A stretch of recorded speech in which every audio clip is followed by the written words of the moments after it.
గురువుగారు, యాగాలలో చండీ యాగం ఎంతో ప్రత్యేకమైనది. ఈ చండీ యాగం చేయటం వల్ల ఎటువంటి ప్రయోజనాలు కలుగుతాయి?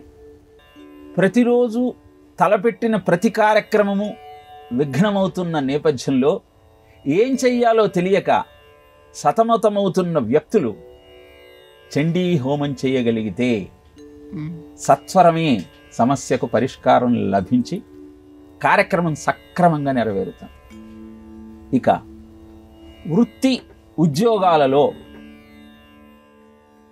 అభివృద్ధిని సాధించలేక ఆలోచనామగ్నులైనటువంటి వారు చండీ యాగాన్ని చేసినట్టయితే వృత్తిలో సానుకూల్యత, ఉద్యోగాలలో ఉన్నత పదవి సిద్ధిస్తాయి.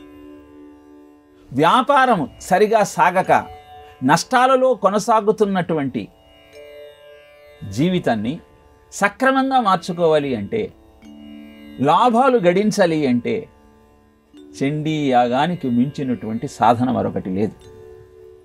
అలాగే అనారోగ్యంతో బాధపడుతూ నిత్యము డాక్టర్లు, మందులు, ఆసుపత్రులు అంటూ సంచరించే వ్యక్తులకు ఆ రుగ్మతలను పోగొట్టుకోవటానికి అద్భుతమైన సాధనం చండీ హోమం.